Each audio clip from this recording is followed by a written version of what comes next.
Hai teman-teman, selamat datang di channel saya, di channel Cipul Tutorial tentunya. Kali ini saya akan membagikan bagaimana sih cara mengubah foto kita untuk menjadi vektor dengan cara gampang dan praktis tanpa perlu ribet. Yuk langsung kita simak saja.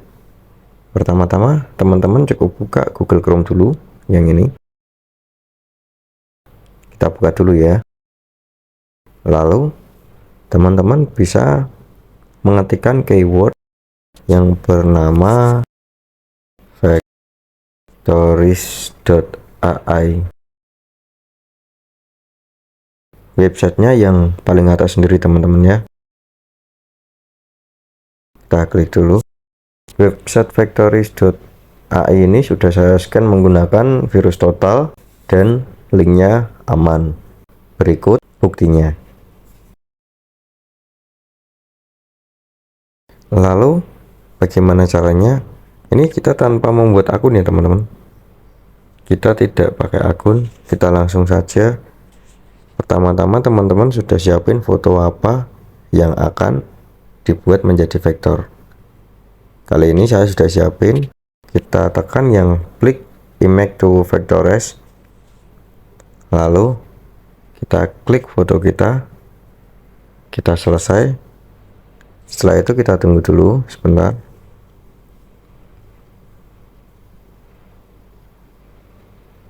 Nah, sudah jadi ya teman-teman. Jadinya seperti ini. Untuk foto aslinya bagaimana? Nah, ini sudah ada foto aslinya. Ini foto asli saya. Dan untuk hasil vektornya seperti ini. Teman-teman bisa memilih warnanya juga. Di sini sudah otomatis saya di warna 54 ini teman-teman. Kita coba ganti yang 55 seperti ini, 56 seperti ini, 57, 14, 31, 21, 10. Tapi saya cocok dengan yang otomatisnya saja teman-teman. Nah seperti ini. Langsung coba kita save dulu. Kita download ini.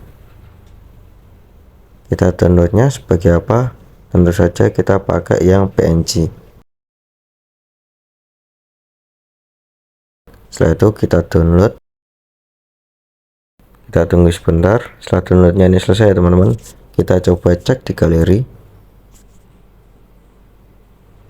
apakah sudah masuk. Nah, ini foto kita yang dijadikan vektor tadi ya teman-teman, sudah masuk fotonya. Terima kasih teman-teman sudah menonton video saya. Jangan lupa tekan like, share, dan subscribe.